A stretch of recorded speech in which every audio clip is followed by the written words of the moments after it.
Get set onto your hands and knees. Activate your fingers into the earth. So grip the ground so you start to pull the energy of the earth into your body. On the inhalation, arch the back and look up. On the exhalation, round the back. Inhale, arch the spine and look up. Exhale, round. Inhale, arch and look up. Exhale, round. Two more. Inhale, arch. You can even move your feet a little bit. Exhale, point the feet and round. Inhale, arch, tuck the toes. Exhale and round. Inhale, arch and tuck your toes. Take your feet about as wide as your yoga mat. Move the hips back and lift the hips up. With bent knees, come into a modified downward facing dog. Move the weight a little side to side on your feet and on your hands, and try to feel the connection to the earth underneath your feet and underneath your hands.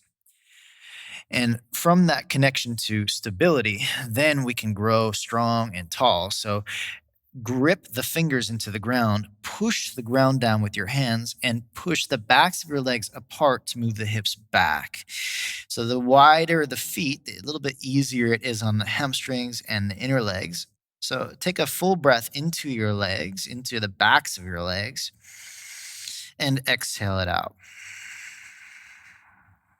One more breath in,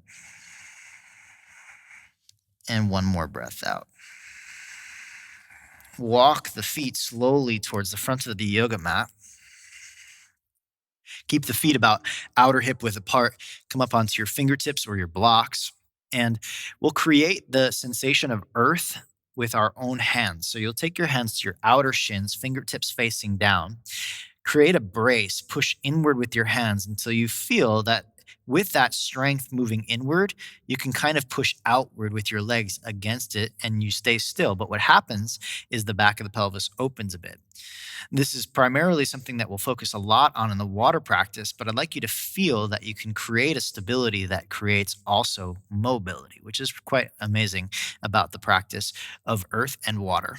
So the next step is once you feel that pushing in with your hands and pushing out with your legs, we do the exact opposite action in our legs.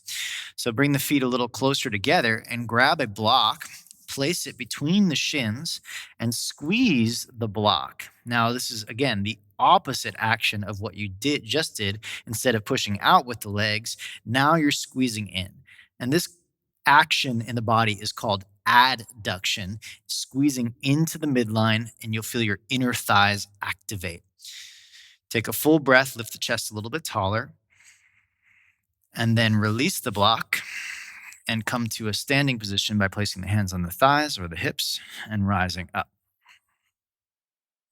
To clarify these actions in the body, while standing upright, you can push the back of your heels out. You'll feel your outer hip muscles. These are called your abductors, muscles of the outer hips.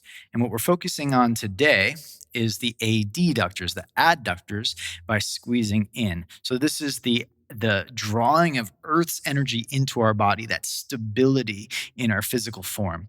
So we'll take the block, place it again between the shins. And if that's uncomfortable, you could also place the block at your upper thighs as another option.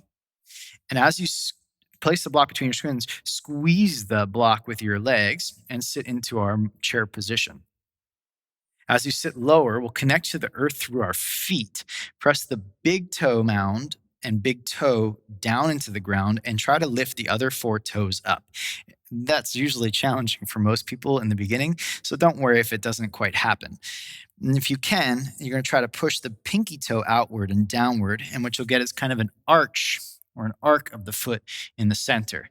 If it doesn't work, just press your toes down into the ground, no big deal, and you can work on this over time. Sit a little bit lower, and we'll take just one big breath, squeeze the block in, reach the hands up. Exhale, squeezing the block, bow.